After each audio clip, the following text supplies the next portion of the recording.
Zona Cero. Llegan nuestros monográficos Zona Cero y hoy vamos a desplegar absoluta cartografía. Vamos a hablar de un mapa enigmático muy conocido, muy popular entre todos los amigos de la Zona Cero. Me refiero, por supuesto, al mapa de Piri Reis. A principios del siglo XVI, aquel mapa sorprendió a propios y extraños. Vamos a hablar de él con Jesús Callejo y con Carlos Canales. ¿Qué tal, Jesús Callejo? Buenas noches. Muy buenas noches. Tú que eres reencarnación de un otomano, tú lo recuerdas bien. Hombre, fíjate, me acuerdo estas líneas como si fueran mías, las del mapa, la polémica que he generado, ¿eh? Muy bien, muy bien. Y Carlos, tú que eras cristiano entonces en el siglo XVI, pues también te sorprendió, ¿no?, que apareciera un mapa como el de Piri Reis. Pues en el siglo XVI no me sorprendió porque no lo conocía nadie, pero la verdad es que es un mapa bastante sorprendente, ahora diremos por qué. Porque no es exactamente por lo que la gente cree, y desde luego, como cristiano que soy, pues luego contaremos un poco qué hicieron con el pobre Piri. Pero Carlos, ¿por qué se hizo tan popular el mapa de Piri Reis? ¿Y bueno, el mapa Piri Reis lo hace realmente famoso un investigador norteamericano, gran científico, y aunque curiosamente no se acaba esto, que se llama John Hapgood, que en un libro publicado por él, llamado Los mapas de los antiguos reyes del mar, pues... bueno, él realmente Hapgood lo que quería justificar, lo digo porque muy poca gente lo conoce. Hapgood, su obsesión era intentar demostrar que la deriva continental podía acelerarse de manera global en periodos de tiempo muy corto. Bueno, lo digo así de una manera muy resumida. Él encargó a sus alumnos a la universidad, que hicieran un análisis basándose en el mapa. El mapa de Piri Reis es un mapa muy conocido desde el año 29, antes no, porque el mapa se había perdido y apareció en concreto en Estambul. Bueno, el 9 de noviembre de 1929, a la caída del sultanato, unos años después, y la verdad y lo cierto es que Mustafa Kemal Atatürk tomó un especial interés en él, y a partir de entonces se convirtió en un mapa relativamente famoso, entre otras porque es muy bonito, es un mapa muy espectacular, hecho en piel de gacela. Bueno, luego contaremos un poco la historia.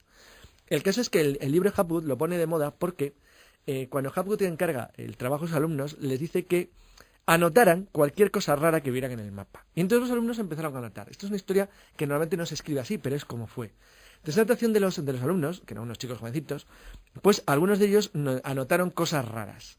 El caso es que, bueno, luego contaremos un poquito el proceso. Digamos que el mapa Piri Reis se convierte en mítico porque alguien dice que en el mapa Piri Reis aparece la Antártida libre de hielos. Creo que hoy, incluso siendo un programa muy breve, vamos a mostrar claramente que eso no es verdad. Sin embargo, yo soy de los que cree que el mapa Piri Reis sigue conteniendo algunas incógnitas interesantes. Ahora bien, dos cosas solo antes de que pasemos a lo que quieras saber más en concreto.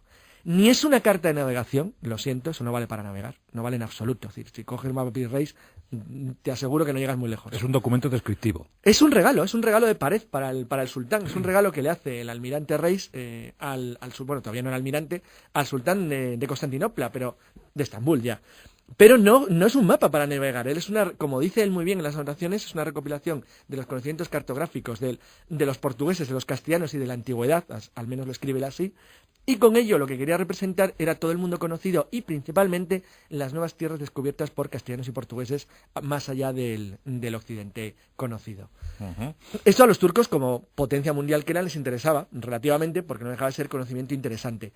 Pero todo eso que se dice que podía servir para que las naves turcas pasaran más allá del estrecho de Gibraltar y llegaran hasta América, mira, todas esas son fantasías ridículas, y luego contaremos lo que le pasó a Piri Reis cuando intentó algo parecido. Piri Reis ofreció ese mapa al sultán de Estambul en ese año 1513, 21 años después del descubrimiento oficial de América. Jesús, háblanos un poco... Se lo regala en el 17, unos años después. En el 17. Háblanos un poco de Piri Reis, Jesús.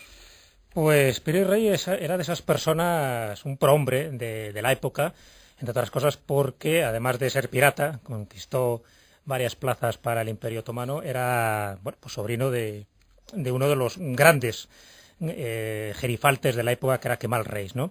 Y por lo tanto ya su parentesco y su grado pues le hacía ser uno de los hombres que tenía una información privilegiada, hasta el punto que después quedó reflejado en esta obra, en el Kitab-i Barille, es el libro que trata de la navegación sobre el mar Mediterráneo, ilustrado nada más y nada menos que con 207 mapas, y de esos mapas, de esos 207, el que se llama comúnmente Piri Reis es el que ha generado toda esta polémica, porque según él estaba basado en otros mapas anteriores. Bueno, pues este hombre era, ya digo, uno de los famosos corsarios del siglo XVI, cuando el Imperio Otomano pues campaba por sus anchas en el Mediterráneo. En 1551 se ve nombrado comandante en jefe de la flota de Egipto, y 3 años más tarde, pues por una mala actuación, pierde la cabeza, es decapitado por Solimán el Magnífico, por una serie de razones que después Carlos se encargará de decir, porque son muy poco conocidas, ¿no? Casi siempre se habla de razones oscuras por las que este hombre, que era un ser pues muy influyente, que al final se ha decapitado cuando aparentemente no hizo nada malo, sino todo lo contrario, dio mayor gloria al Imperio turco.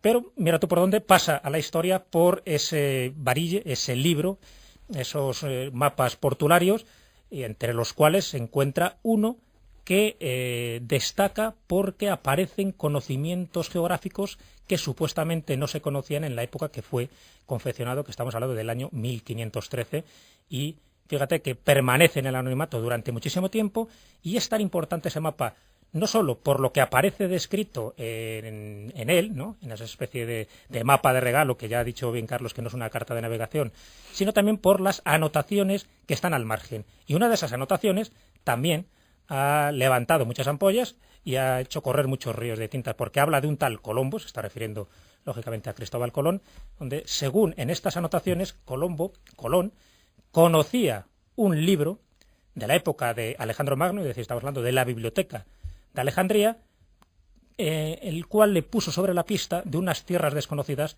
que estaban en el oeste. Por lo tanto, Colón, si es verdad estas anotaciones, sabía muy bien lo que iba a descubrir. Sería una prueba más que argumentaría el hecho de que Colón no era un ignorante en navegación, como se ha dicho, que sabía lo que iba a descubrir, que conocía, no solo por el testimonio de aquel náufrago portugués que le comentó que había estado en esas tierras americanas, entre comillas, porque él todavía no sabía que eran americanas, y además que se habría valido de este libro que encontró en la Biblioteca de Alejandría y que le proporcionó una información clave para después seguir una ruta marítima. Primeros datos sobre ese mapa de Piri Reis. Carlos, por favor, ofrece a los oyentes de La Rosa de los Vientos un rápido recorrido visual por el mapa. Bueno, el mapa, la parte más interesante que se conoce, porque el varille, lo que él había hecho era lo que, como su nombre indica en turco, es una colección. Él le ofrecía toda una colección de mapas del mundo conocido. Piri Reis hizo unas anotaciones laterales en el mapa donde decía dónde había ido obteniendo las fuentes. Curiosamente mintió en esa. ¿Qué tamaño tenía el mapa? El mapa es muy grande, es bastante grande, porque está hecho para que se pueda contemplar de una manera, bueno, como si fuera un gran cuadro, como si fuera un gran cuadro de pared. En piel de gacela, además. Exacto, sí. Entonces, las dimensiones son 85 por 60 centímetros. Muy grande. Entonces, comenzando por arriba, digamos que por la parte occidental, empezaría por un análisis de la costa de la Europa occidental, muy bien trazada, con unos perfiles muy precisos, que en su mayor parte eran bien conocidos ya en la época. En concreto, yo ahí estoy haciendo una investigación, bueno, ya aprovecho para decirlo, sobre los mapas antiguos, y en general la costa occidental está tomada de mapas europeos occidentales. En mapas europeos occidentales muy modernos para la época, lo cual quiere decir que no se influyó, ahí no estuvo influenciado por mapas antiguos, por ejemplo por el de Ptolomeo, etcétera, que los turcos tenían. La costa occidental africana es perfecta para la época, está muy bien trazada, y es muy interesante, por tanto las Azores como Canarias aparecen en una posición muy correcta de longitud. De latitud, lo cual quiere decir que evidentemente los datos de los mapas portugueses que tenía, porque lo dice así, en ese caso eran muy precisos. Luego aparece la costa norteamericana del Caribe y la costa sudamericana. La costa sudamericana presenta un contorno muy preciso en la zona occidental y absolutamente impreciso, como corresponde a la época en la que hizo el mapa, en el lado del Océano Pacífico. De hecho, es que ni siquiera sabe Piri Reis que existe el Océano Pacífico de una manera clara, y el Océano Pacífico sí se conocía cuando él hace el mapa, porque los castellanos ya habían recibido las noticias de Núñez de Balboa de que había un mar al otro lado. Sin embargo, donde es fascinante el mapa Piri Reis, a mi entender, y donde me parece más llamativo, es en la costa occidental, de América del Sur. En concreto, en el tramo que va desde Ecuador hasta la Patagonia chilena, donde, bueno, aparecen cosas que realmente no se conocían en la época. Lo cual es curioso, porque el que no se conociera no quiere decir que el mapa de Piri Reis sea esto misterioso. De hecho, yo sí sé de qué mapa lo copió. Y del mapa que lo copió, y eso no lo voy a decir ahora en este programa, del mapa que lo copió, Carlos, aparece claramente, pues no, porque primero hay que confirmar algunas cosas, pero aparece claramente el mismo corte de línea. El Caribe está tomado en su gran mayoría del planisferio de Juan de la Cosa, del primer mapa del Caribe mundial, que ahora mismo se conserva en el Museo Naval de Madrid, y en concreto de una variante que hicieron los portugueses al conocerlo, muy preocupados por lo que podía afectar al Tratado de Tordesillas. En concreto, el otro punto interesantísimo del mapa Piri Reis es la costa occidental de Brasil, donde es donde es absolutamente asombroso los grados de precisión que tiene. Y finalmente está el famoso mito de la Antártida. Lo de la Antártida es una historia muy antigua porque ahí ha colaborado mucha gente, desde, no sé, Walters, del Instituto Hidrográfico de la Marina de Estados Unidos, hasta Weston, que era de Linehan, que era del Observatorio Astronómico de Weston, también de la Marina norteamericana, los cuales en los años 50 afirmaron que el mapa de la Antártida que aparecía reflejado en el mapa Piri Reis era sorprendente porque representaba la Antártida libre de hielos. Es curioso porque yo he llegado a leer en varios libros cosas como esta, digo literalmente, ¿eh? Milímetro a milímetro se comparó el mapa Piri Reis con los perfiles de la Tierra submarina obtenidos por los más modernos medios científicos, fotografía aérea, cámaras de rayos infrarrojos, sondas acústicas, etcétera, deduciendo que era el mapa de la Antártida 11.000 años antes. Bueno, esto es un disparate de línea a línea. Hay quien dice que incluso que el mapa de Piri Reis puede llegar a ser una invención, puede ser un mapa creado. No, el mapa existe. Otra cosa es que por alguna razón el gobierno turco últimamente lo tiene muy protegido. Existe además en un, Javier Sierra la vista, en un reportaje muy reciente de la revista Más Allá. No ha lugar a la duda. No hay lugar a la duda.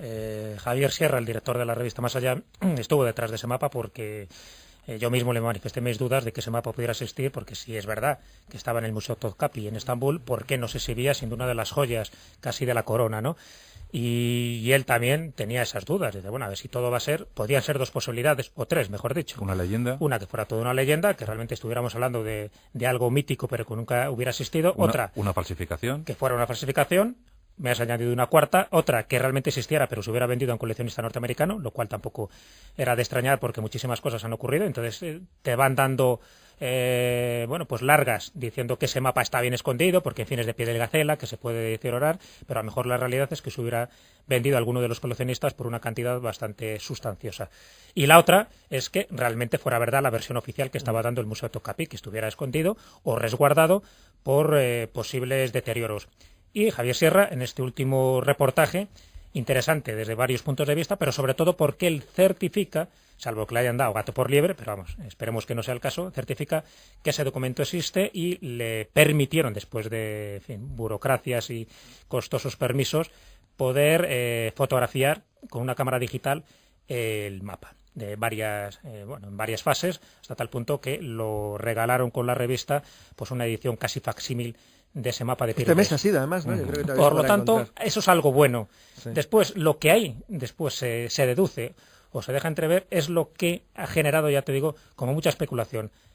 Carlos ha dado un poco la clave y ha metido el dedo en la llaga en varias cosas. Es decir, se ha mitificado demasiado, lo que no quita, para que tenga muy misterioso. Para que tenga muchos enigmas. De hecho, estaríamos hablando de esos mapas imposibles que han pululado a lo largo del siglo XVI y siglo XVII. Y cuando se digo mapas imposibles es porque están describiendo zonas geográficas que teóricamente no habían sido descubiertas en aquella época. Sí. Entonces, ¿cuáles son? Si queréis, hago un pequeño resumen, los elementos que han servido para que el mapa de Piri Reis hayan sido citados reiteradamente desde Colosimo, Berger, Charrús, todos los grandes divulgadores del misterio y unos copiándose a otros. Pero después veremos que no todo es verdad.